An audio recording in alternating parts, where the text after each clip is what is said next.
سلامونه او نیکې هیلې ګرانو دوستانو په دې هیله چې جوړ روغ به یاستئ. بیا هم زه مسلم وردګ یم. غواړم چې تاسو ته د الماني ژبې د ګرامر د درسونو د لړۍ په ادامې سره د A2 نیوو یا د A2 سطحې د ګرامر برخې شپږم درس تاسو ته وړاندې کړم. د ګرامر د برخې شپږم درس کې موږ تاسو لرو ورډ بیلډونګ. ورډ بیلډونګ یعنی د مطلب یې دی د کلمې جوړول. خو موږ تاسو په دې درس کې لرو چې څنګه کولی شو یو فعل په اسم باندې بدل کړو. یعنی د فعل بدلول په اسم باندې. موږ تاسو کولی شو په دوو طریقو باندې یو فعل په اسم باندې بدل کړو. لومړی دا دی چې موږ تاسو لرو نامن میت اونګ.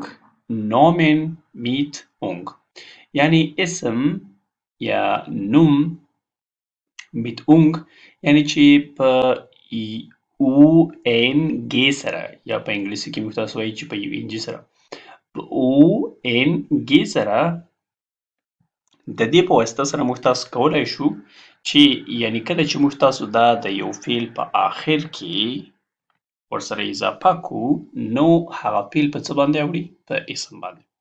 مثلا موږ تاسو وایي چې rechnen یا rechnen یعنی حسابول. او که چیرې موږ تاسو د دې په آخر کې دا او ان ګ ورسره اضافه کو دا راځي غشنونګ.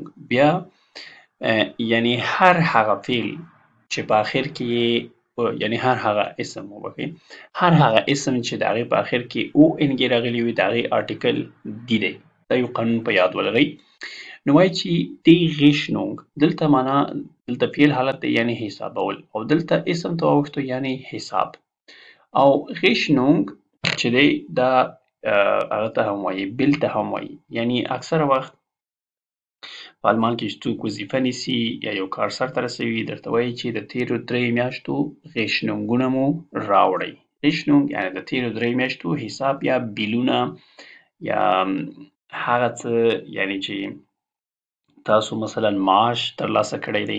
چې تاسو معاش ترلاسه کوئ تاسو ته یو ورقه درکوي چې په هغې کې تاسو ټول حساب لیکلی وي چې مثلا تاسو څو ساعته کار کړی دی، د دې ساعتونو په مقابل کې تاسو څومره پیسې ترلاسه کړي، ټوټل څومره شوي دي او په هغې کې مثلا څومره مالیه مو ورکړې، مکمل هغه حساب وي پکې.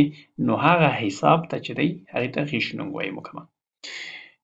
بل دی بیشتلن. بیشتلن یعنی یو شی د یو شي فرمایش ورکول. مثلا تاسو آنلاین یو شی بیشتل کوئ یا بیشتلن کوئ یعنی آنلاین د یو شي فرمایش ورکوئ چې دا شی ماته راوړئ. او یا هم همداسې هم تاسو کولی شئ یو شی بیشتل کړئ چې دې ته یعنی فرمایش ورکول. او د خپله دا چې کله اسم یعنی او ان ګ چې ورسره اخر کې اضافه کړو دا په اسم باندې اوړي نو دا راځي بیشتلونګ. بیشتلونګ یعنی همدا هغه ته وایي فرمایش ته وایي. دلته فرمایش ورکول دلته فرمایش. بل دی موږ تاسو لرو پروفن.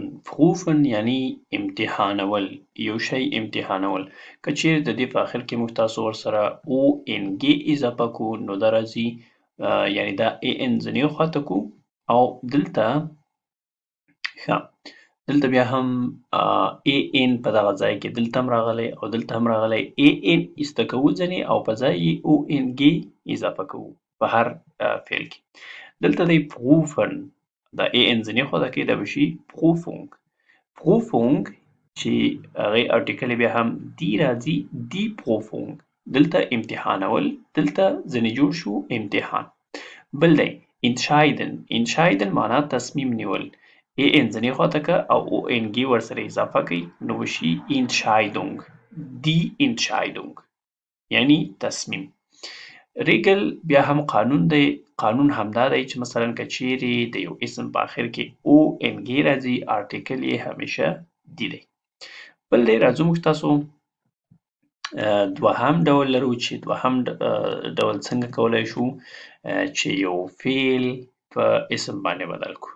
Ausbilden Nomen machen یعنی د افعالو څخه اسم جوړول یا اسمونه جوړول. Rauchen یعنې دلته خو موږ تاسو قانون ورته درلوده چې په اخر کې ان ام ځنې ایسته کوو او په اخر کې ورته او ان کې اضافه کوله. دلته وایي چې خپله فعل په کوم حالت شکل شوی هغه خپله فعل لیکو خو ارټیکل یې همیشه داس دی. کله چې مثلا راوخن دلته نشو ویلی چې راوخونګ، دلته بیا راوخونګ په طریقه باندې یعنې کومه د لومړۍ طریقه چې وه په هغې طریقه باندې اسم نه ځنې جوړېږي. دلته اوس په دې ځای کې چې دی مثلا راوخن فعل دی، که چیرې غواړئ چې د دې څخه اسم جوړ کړئ نو دلته آر یې غټ لیکو او داس د دې فعل د دې اسم ارټیکل چې دی همیشه د دغه ډول اسمونو ارټیکل داس دی. داس راوخن مثلا راوخن وایي چې راوخن فعل دی مثلا څکولو ته وایي د سګرټ څکول وایي چې څکول معنا دي یعنی اوس د اسم په حالت کې استفاده کوو. دلته وایي چې das Rauchen ist verboten یعنی څکول دلته څنګه دي verboten معنا دي. بل دی nachsprechen. Nachsprechen, das Nachsprechen von Dialogen trainiert die Aussprache. یعنی nachsprechen یو څوک چې یو څه وایي او بل څوک یې وروسته پسې تکراروي. یعنې دلته وایي چې وروسته تکرارول د ډیالوګن د ډیالوګونو وروسته تکرارول trainiert die Aussprache یعنې زموږ تاسو Aussprache تلفظ ته وایي. زموږ تاسو تلفظ څنګه کوي یعنې موږ تاسو ټرین کوي یا موږ تاسو ته را زده کوي یا موږ تاسو د هغې څخه زده کوو. Aussprache یعنې تلفظ یعنې زموږ تاسو تلفظ ښه کوي. بل دی راځو بله جمله ده وایي چې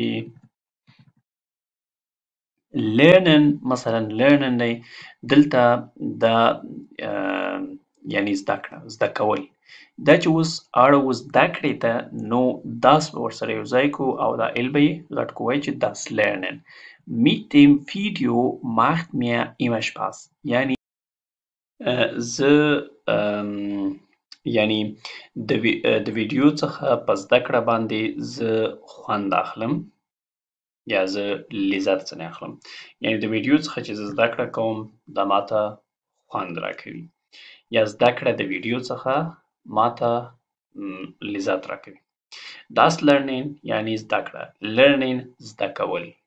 نو په دې ډول سره موږ تاسو کولی شو چې یو فعل په اسم باندې بدل کړو چې لومړی ډول یې د اونګ په واسطه سره د فعل سره په آخر کې ای ان لرې کول او اونګ ورسره اضافه کول چې همیشه د هغې ډول اسمونو ارټیکل دی دی او بل دی خپله فعل لومړی حرف یې غټ لیکل او داسې ارټیکل انتخابول. په دې ډول سره موږ تاسو کولی شو چې یو فعل په اسم باندې بدل کړو. نو دا هم اوس موږ تاسو شپږم درس د نور درسونو دپاره او نور درسي ویډیوګانو دپاره بیا هم زموږ چینل سبسکرایب او د درسونو دپاره زموږ سره اوسئ.